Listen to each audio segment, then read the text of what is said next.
análises gráficas, tá? Para a gente poder aí conversar sobre o assunto. Pessoal, o que eu vou explicar para vocês hoje? Hoje eu vou explicar para vocês a estrutura fundiária brasileira, tá? A estrutura fundiária brasileira.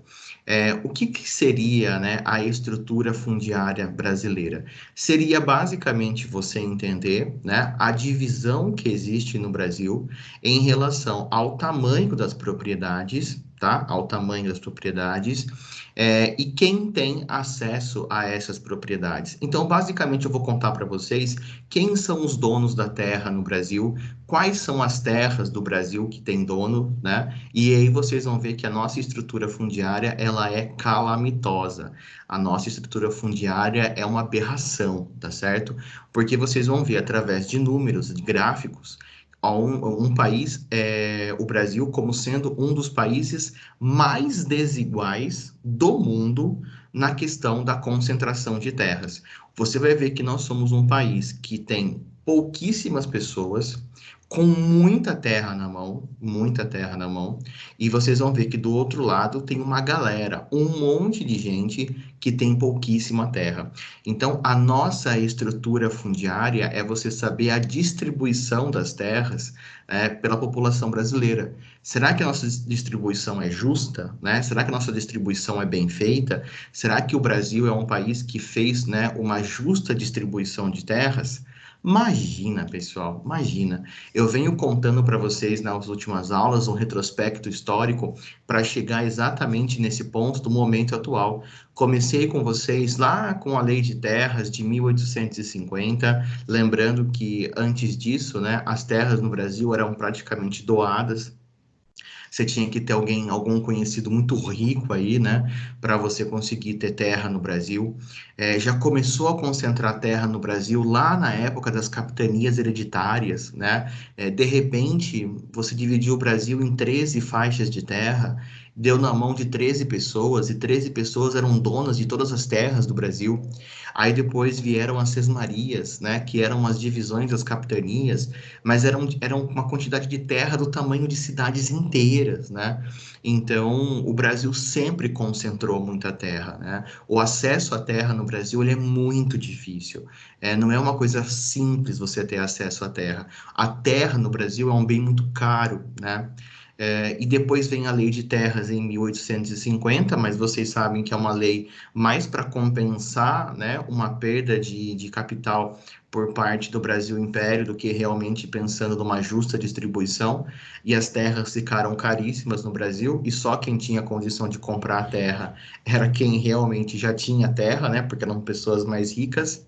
Vem o Estatuto da Terra de 64 e dá uma melhorada na situação, vamos assim dizer, né? Acaba estabelecendo ali o módulo rural, né? Que seria a base para tão sonhada reforma agrária, né?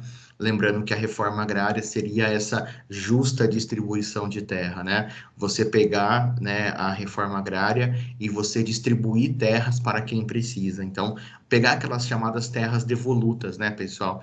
Não esquece que terra devoluta é aquela terra que pertence ao Estado, que pertence ao Brasil, que não pertence a nenhuma pessoa específica, né? Você pegar essas terras devolutas, terras improdutivas, e você distribuir isso para quem precisa, né? Isso é a reforma agrária. No entanto, como vocês sabem, a reforma agrária ela não foi feita no Brasil até os dias de hoje, e como que a gente sabe que isso acontece, né? Como que a gente sabe que isso é verdade? Devido aos inúmeros movimentos sociais do campo, né? Nós vimos aí as ligas camponesas nos anos 50 e 60, a partir dos anos 80 vem o MST, que também aí faz a sua briga por uma justa distribuição de terras. Não vou entrar no mérito se a forma como eles fazem isso é válida, tá? Não estou julgando isso, não cabe a mim como professor fazer esse julgamento com vocês, cabe a mim passar para vocês, né, o que é o motivo da luta e como eles fazem isso. Aí cada um faz o seu julgamento, se você acha que é válido ou não. E aí vem, então, né, uma briga pela terra no Brasil, que a gente consegue compreender com essa concentração de terra terras que nós temos no nosso país. O Brasil é um país que concentra muita terra, pessoal. Nossa estrutura fundiária é muito mal dividida, muito mal dividida. Nosso país concentra terra demais. Você tem um pequeno grupo de pessoas que é dono de muita terra no Brasil, enquanto você tem do outro lado um grande número de pessoas que vivem em uma situação socioeconômica bem, né, bem judiada, vamos assim dizer, que tem pouquíssimo acesso à terra no Brasil. Dá só uma olhada nesse gráfico que vocês estão vendo aí na tela de vocês. Esse gráfico está dividido entre grande propriedade, média propriedade e pequena propriedade, tá? Então, são as propriedades médias, pequenas e grandes do Brasil, tá bom? Aí você tem as regiões do Brasil, norte, centro-oeste, nordeste, sudeste e sul, tá? E a quantidade de propriedades que você encontra, né, em cada uma dessas regiões. Então, veja, na região norte, quase 80%, quase 80% das propriedades na região norte são grandes propriedades, ou seja, são latifúndios, pessoal. São latifúndios. Então, quem tem terra na região norte é um pequeno número de pessoas. Por quê? Porque tem terras, porque a maior parte das terras são grandes propriedades. Olha só a pequena propriedade, dá só uma olhada, ó. Ela está girando aqui em torno de mais ou menos uns 15%. Então, na região norte, dá para a gente ver claramente que a maior parte das propriedades são latifúndios. O mesmo vale para o centro-oeste. Olha só o centro-oeste, pessoal. A maior parte do centro-oeste brasileiro é dividido em grandes propriedades. Dá só uma olhada. Quase 70% do centro-oeste está na mão de poucas pessoas. Então você tem, imagina só, olha isso, 70% das terras de uma região, 70% das terras na mão de pouquíssima gente. No norte é pior ainda, né? No norte você vai ter aí quase 80% das terras na mão de poucas pessoas. Ou seja, né, você vai ficar aí, né, com uma concentração de terras absurda, aonde você vai ter pouca gente tendo muita terra. A situação é melhorzinha no sul, né? No sul, as grandes propriedades, elas representam aqui cerca de 30%, né? E a pequena propriedade, ela representa aí cerca de mais ou menos, né? Cerca aí de 45, 47%. Isso é hoje em dia, Estela. Isso é hoje em dia, tá? Então, nos dias de hoje, esse é o atual cenário que a gente vê no Brasil. O Sul, pessoal, ele tem uma divisão de terras melhor, principalmente por causa do seu processo de colonização. Ali na região Sul foi onde vieram as famílias de italianos, as famílias de alemães, poloneses, austríacos, ucranianos. Então, como veio uma grande migração familiar para a região sul, eles já foram meio que dividindo as terras entre as famílias. Não que você não encontre latifúndios no sul, você encontra bastante ainda, tá? Mas em relação ao Brasil, é a região que melhor distribui terras. Tudo isso por conta do quê? Por conta do processo de colonização que já foi feito essa estrutura de divisão de terras entre as famílias, né?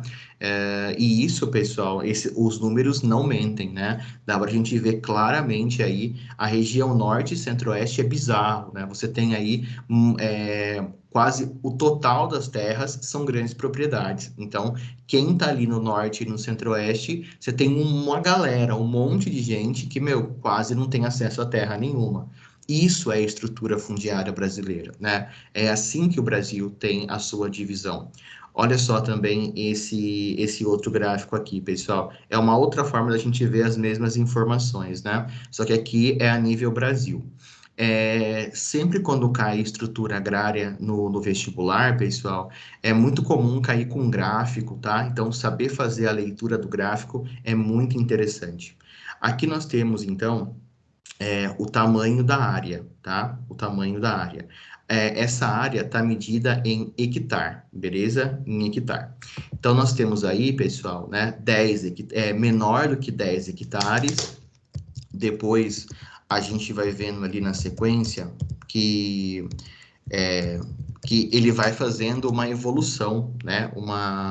uma evolução de tamanho, certo? E só para vocês saberem aí, 1 hectare, pessoal, ele equivale a 10 mil metros quadrados, tá? 1 hectare é 10 mil metros quadrados, tá bom?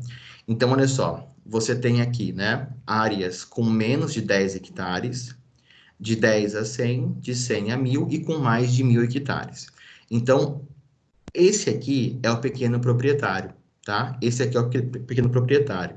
Esse aqui é o pessoal que realmente vive do campo, tá? É a galera que planta para sobreviver, a subsistência, é a galera que tem ali, né, uma diversidade nos seus cultivos, enfim, esse cara aqui é o pequeno proprietário rural, tá? É aquele que planta, né, e o excesso ele vende né, em feiras, ou ele troca com um proprietário próximo que de repente, né, eu planto arroz, você planta feijão, a gente troca depois o que sobra. Então, esse cara aqui, ó, esse cara que faz aqui, ó, esse pequeno produtor, esse cara é o cara que alimenta o Brasil, entendeu? Porque é esse cara que vai plantar arroz, feijão, tomate, chuchu, abobrinha, cenoura, batata. É esse cara aqui, ó, é o cara da pequena propriedade. É esse cara que alimenta o nosso país, entendeu? Porque esse cara que está aqui, ó, o latifundiário, que são as áreas de grande terra, são as pessoas que têm grandes lotes de terra, são aqueles que plantam monocultura. Então, são aqueles que plantam soja, são aqueles que plantam milho, são aqueles que vão plantar algodão, que vão plantar monocultura. Tá? A monocultura. Se você não tem essa dimensão, pessoal, é interessante que você tenha. No Brasil, quem alimenta o povo brasileiro não é o latifundiário, é o pequeno e o médio produtor. É ele que alimenta a nossa mesa, porque o pequeno e médio produtor, ele faz uma policultura, né? Monocultura é um plantio só. Policultura são vários tipos de plantio. Então, o pequeno e o médio produtor, é ele que traz o alimento para a mesa do brasileiro, porque é ele que vai diversificar a sua produção. O grande produtor, o latifundiário, ele vai fazer aquela produção monocultora para exportação. Para exportação. Então, por exemplo, né, a monocultura da soja, a monocultura do milho, a monocultura da cana, isso não alimenta o brasileiro, tá? Isso vai alimentar a nossa economia, tá bom? E eu vou dizer para vocês que hoje, 2020, no momento que a gente vive atualmente, se nós não tivéssemos um grande desenvolvimento no campo, é porque o campo no Brasil colhe muito, viu, pessoal? O nosso campo é muito desenvolvido. Se nós não tivéssemos um grande desenvolvimento no campo, pessoal, hoje o nosso país estaria numa crise econômica ainda muito mais profunda do que nós estamos. Se a gente tem uma graninha entrando no Brasil hoje, em 2020, a gente deve isso ao campo, ao setor agrícola. É ele que está sustentando o Brasil nesses últimos anos. Então, tipo, tem ponto positivo, tem ponto negativo, né? É como eu falo para vocês, nunca tem apenas um único olhar, né? Oh, meu Deus, latifundiário, malvado, tem um grande lote de terra, por que você não distribui suas terras, não sei o quê? Ok, é um olhar mais social, né? Mas do ponto de vista econômico, é o latifundiário que hoje consegue fazer grandes monoculturas que ajudam a nossa economia. É difícil você, né, você pensar que o nosso país em 2020 ainda dependa tanto da agricultura, né? Eu até acho que isso possa ser muito questionável, você ter um Brasil ainda tão agrário em 2020. Mas eu não posso mentir para vocês que o que dá sustentação ao nosso PIB hoje, o que faz a nossa economia não quebrar hoje, é o setor agrícola. É o Brasil produzindo no campo, tá? Isso eu preciso contar para vocês também. Então, bom ou ruim, né? Tem os dois lados, você escolhe qual você quiser. O setor agrícola é o setor brasileiro que hoje move a nossa economia, tá certo? Estamos dependentes deles, tá bom? Então, olha só, como que você tem que ler esse gráfico aqui, ó? Você tem que ler o seguinte. Essa aqui, pessoal, essa barra, né? Então, olha só a cor. O que tiver nesse azul meio esverdeado, né? Acho que é meio verde isso aqui, é o número de propriedades. Seria os lotes, tá? Como se fossem os terrenos, beleza? E o que tiver nessa corzinha laranja é a área ocupada, ou seja, o que que é a área, né? Qual que é o tamanho dessa área que foi ocupada. O pequeno proprietário, o pequeno e o médio, né? Para a gente falar que o médio também participa disso, tá? O pequeno e o médio proprietário faz a policultura. Ele planta um monte de coisa. Ele planta arroz, feijão, chuchu, abobrinha, beterraba, tomate, limão. Ele é o que serve a nossa mesa, é o pequeno e médio produtor. O grande produtor, que é o latifundiário, ele planta monoculturas, tá? Soja, milho, cana, aquelas que a gente pode, se você quiser, você pode até chamar de commodities, se você quiser, que vocês devem ter visto isso lá no nono ano, as commodities, né, da agricultura estão nos latifúndios, que são os grandes lotes de terra, tá bom? Então, o que você tem que ver nesse gráfico aqui, pessoal? Você tem que ver que o que tiver, então, essa corzinha mais esverdeada é a quantidade de terrenos, tá? E o que tiver na corzinha laranja é o tamanho, né? É o tamanho que esses terrenos ocupam. Então, qual que é a leitura que você precisa fazer? Que você tem aqui no Brasil, né? Você tem aqui no Brasil uma pequena quantidade de terrenos, olha só, pessoal, menos de 1% de todos os terrenos no Brasil, não terreno de cidade, tá? Terreno do campo. Menos de 1% dos terrenos no Brasil estão pegando quase 50% de toda a terra do país. Vocês têm noção disso? Metade de todas as terras do Brasil, metade de todas as terras do Brasil estão na mão de menos de 1%, menos de 1% dos terrenos do Brasil. Imagina vocês que todos os terrenos do Brasil são sítios, tá? Para ficar fácil de entender. Todos os terrenos do Brasil agrários são sítios, tá bom? Você tem menos de 1% dos sítios, tá? Menos de 1% dos sítios concentrando metade da terra no Brasil. Não é um absurdo isso, gente? Não é um absurdo isso, pessoal? Você tem metade da terra do Brasil. Olha que o Brasil tem 8 milhões e meio de quilômetros quadrados. Nosso país é gigante, tá? Tudo bem que as terras no campo não são tudo isso, porque nesse meio de 8 milhões e meio a gente tem cidade, tem floresta, tá bom? Não é tudo isso. Mas imagina só, você ter toda a terra do país, você basicamente está pegando metade da terra do Brasil e está distribuindo na mão de 1%. 1% de todas as pessoas que têm terra na parte agrária do Brasil. Não é um absurdo isso?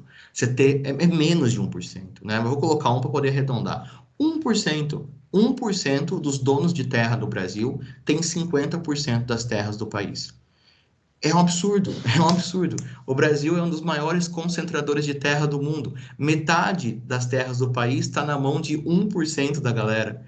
Então, você imagina, né? Vamos supor o seguinte: tem 100 milhões de pessoas morando no campo. Não tem, tá? Mas é só um comparativo. Tem 100 milhões de pessoas morando no campo. Metade da terra do Brasil vai estar na mão de 1%. 1%. Vai estar na mão de 1 milhão de pessoas. Entendeu? É tipo isso, sabe? É tipo isso. Você tem 100 milhões de pessoas morando no campo, no Brasil. 100 milhões. Imagina isso. É 100 milhões de pessoas. Aí você tem as terras, né? Você vai ter metade das terras na mão de 1 milhão. Enquanto os outros 99 milhões vão ter que se virar com o resto. Então, isso, pessoal, é a concentração de terras no Brasil. É isso que fala a nossa estrutura fundiária. Isso mostra para nós como o Brasil ele é muito desigual no acesso à terra e como a terra está na mão de poucas pessoas. Olha só o outro lado do gráfico. Dá só uma olhada aqui, ó.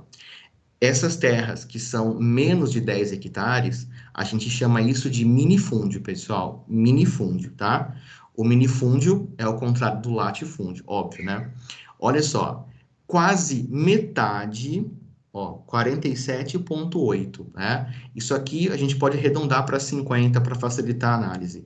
50% das pessoas que moram no campo, tá? Aliás, 50% das propriedades do campo são propriedades pequenas, tá certo? Porque elas têm menos do que 10 hectares. Então, você tem muitas propriedades pequenas, tá? A maioria são pequenas. Mas olha só quanto que elas pegam de área do Brasil: 2,36%. Então, sabe o que isso significa? Que você tem pouquíssima terra, menos de 3% de toda a terra do Brasil vai estar aqui, ó, dividida entre quase metade das propriedades pequenas. Seria tipo assim, ó, você tem um monte de pequenas propriedades, tá? Várias pequenas propriedades, mas na prática elas pegam apenas 3% das áreas do Brasil. Então você tem, né, uma pequena área do país que está dividida na mão de um monte de gente. Entendeu? Essa é a referência. Um pequeno pedacinho do Brasil está dividido na mão de um monte de gente. O que significa isso? Que você tem muita gente com pouco acesso à terra. E é justamente esses dois grupos aqui, ó, o pequeno e o médio proprietário, pessoal, que são os responsáveis por ter aí, né, a alimentação do brasileiro, conforme eu falei para vocês, né? É eles que alimentam a nossa mesa, plantando e colhendo aquilo que a gente consome. É o pequeno e médio proprietário. Quando você olha o grande proprietário, dá só uma olhada. Se você somar isso aqui, né, o 34 com o 44, você vai chegar aí perto de 80%, né? Você vai chegar aí próximo de 80%.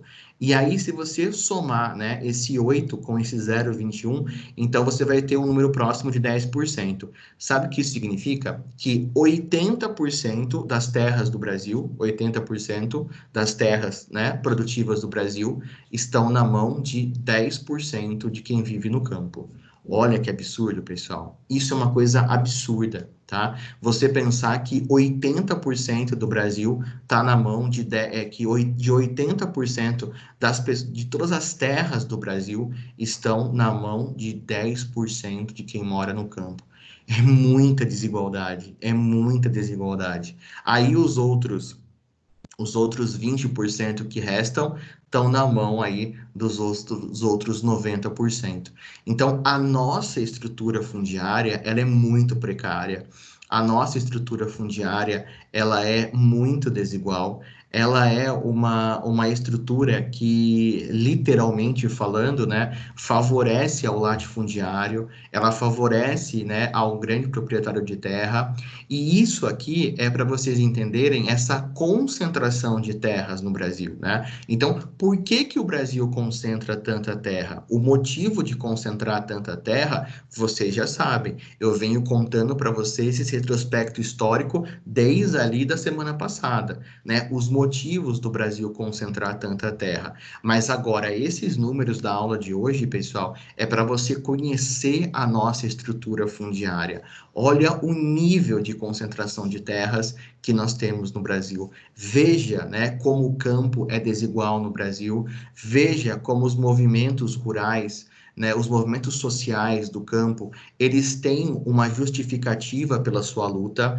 Podemos questionar o modo, tá? O modo pode ser bem questionável, não vou entrar nesse mérito, mas que o campo brasileiro é muito desigual, ele é extremamente desigual, mas muito desigual mesmo. Os números não mentem, tá? Os números não mentem. Você tem aí 80% de toda a terra do Brasil produzida, né, que está produzindo, na mão de 10%.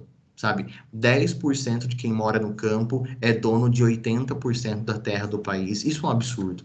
Isso é um absurdo. E é como eu falei, uma produção monocultora para exportação, né? Lembra muito o sistema plantation, né? Mas sem a mão de obra escrava, obviamente, né? E no caso, essa mão de obra da nossa agricultura, ela é bem remunerada, porque a agricultura é mecanizada, né, pessoal? Essa agricultura aqui que é feita no Brasil, desses grandes latifúndios, é tudo mecanizado.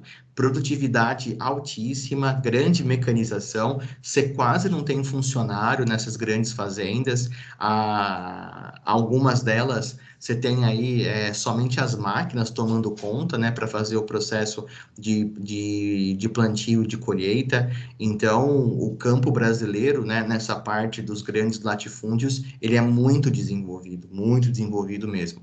E como eu falei para vocês, querendo ou não, isso move a nossa economia, tá? Hoje, em 2020, a gente precisa falar que é isso que atualmente está movendo a nossa economia. Não estou falando que é uma coisa linda, tá? Estou falando que é uma coisa que acontece.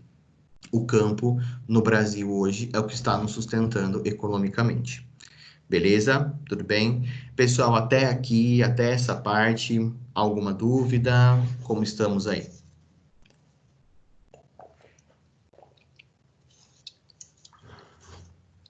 Tudo bem? Tudo tranquilo? Oi, pode falar. Você pode repetir quanto vale um hectare? 10.000 metros quadrados. Ah, beleza, então, obrigada. Nada. Deixa eu ver. Volto sim, Sofia, no primeiro gráfico. Deixa eu voltar aqui. Ó, pode tirar o seu print aí se você quiser. Beleza?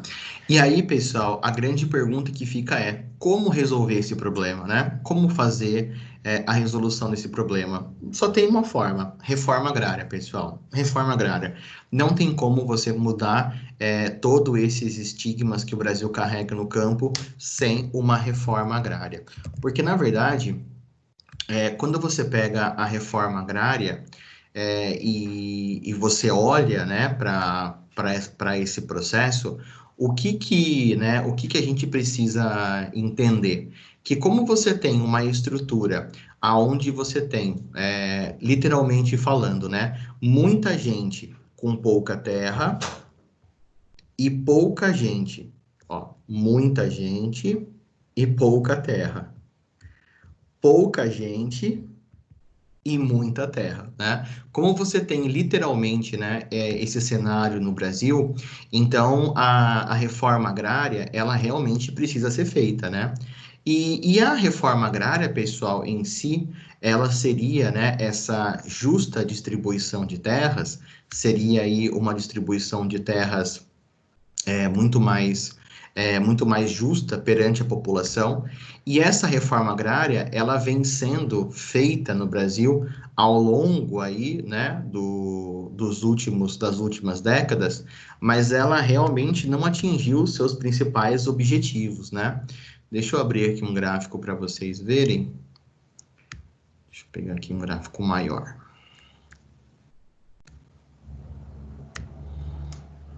Vamos pegar um gráfico melhor de ver. Esse aqui é um gráfico de ocupações. Esse aqui deve estar num tamanho legal para a gente ver. Ah, ótimo, maravilhoso. Por que será que não está abrindo o tamanho correto? Ah, está bem pequenininho. Eu ia mostrar para vocês no gráfico da reforma agrária, para vocês verem que o Brasil ele tem a necessidade de fazer essa reforma, pessoal, mas infelizmente a gente não tem feito isso, né? A gente não tem colocado a reforma agrária de fato, né, da forma como ele precisa. Olha só que legal isso aqui, ó. Reforma agrária, famílias assentadas, tá? Então aqui a família assentada, pessoal, é aquela família que basicamente recebeu o seu lote de terra, tá? Então são aquelas pessoas que foram contempladas pela reforma agrária. No governo de João Figueiredo, né, que foi de 79 a 85, 18 mil famílias foram assentadas. No governo de José Sarney, 18 mil também. No Collor, 19 mil. O Itamar Franco teve o pior desempenho, 11 mil famílias. No governo do Fernando Henrique Cardoso, foram 67 mil famílias. No governo Lula foram 76 mil e no governo Dilma 26 mil famílias. Então, isso aqui, pessoal, é a quantidade de famílias que receberam terras no Brasil nesses últimos anos, tá? Para você ter uma noção de como que anda a reforma agrária no nosso país, tá? E como você pode ver, ela vem em passos lentos, né? Ela vem em passos muito lentos. Então, se você for, né, olhar para esses números, dá para a gente perceber que a reforma agrária, ela não vem sendo prioridade nos últimos governos, né? Principalmente se você olhar aí, né, os governos recentes. Então, a gente tem no Brasil uma necessidade de fazer uma reforma agrária para você realmente, né, trazer aí uma melhor uma melhor distribuição de terra para a galera que mora no Brasil. Porque senão você vai deixar sempre o campo concentrado, né? O campo vai ficar sempre vai ficar sempre na mão de poucas pessoas. Então, como vocês podem ver, né, a questão dos gráficos, né, em relação à reforma agrária, ela mostra para nós claramente de que a reforma agrária realmente não está aí nas prioridades, né? Aqui tem mais um gráfico interessante. Áreas desapropriadas para a reforma agrária e a área utilizada para assentamentos do programa Reforma Agrária. Então, vocês podem ver aqui, ó, esse aqui está bem atualizado, ó. Dá só uma olhada. Aqui dá para ver, ó, que a área desapropriada e a área utilizada, né? Área desapropriada é aquela área que às vezes não tem ninguém plantando, tipo, o cara pode até ser dono de terra, mas ele não está plantando nada. Então, se você perceber aqui, ó, nos últimos anos, pessoal, só veio diminuindo, tá vendo? Olha, em 94 teve muita gente sendo assentada, né? Então, olha, área utilizada para assentamentos. Olha só, foi a maior, na verdade, em 94. Foi o governo do FHC. Depois diminuiu um pouquinho, aí depois aqui, ó, em 2005 volta a ter um aumento, lembrando que em 2002 começa o governo Lula, volta a ter um aumento, mas depois esse número regride novamente, tá certo? E nos últimos anos, veja só, ele apresenta aí um declínio e em 2018 começou a subir, mas assim, ó, muito levemente. Então dá para a gente ver, pessoal, como a reforma agrária não é levada a sério no Brasil, realmente, né?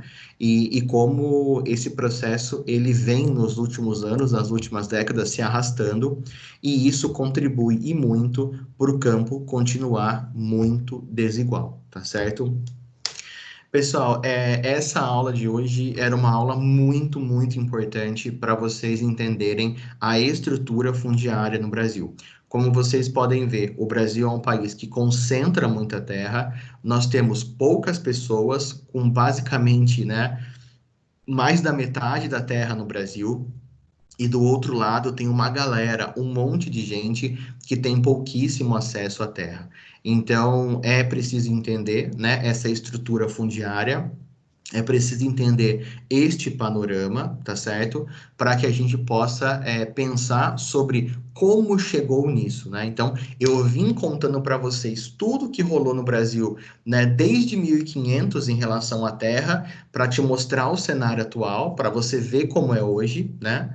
E aí, na semana que vem, eu vou finalizar a matéria falando um pouquinho para vocês sobre as produções do campo no Brasil, né? Entrar um pouco mais na parte econômica, para mostrar para vocês, então, onde estão as produções no campo, mostrar para vocês o que o Brasil produz, falar sobre as nossas frentes agrícolas, e aí vai ter a ver com o vídeo que vocês viram na última aula, e eu faço o encerramento da matéria com vocês na próxima terça-feira.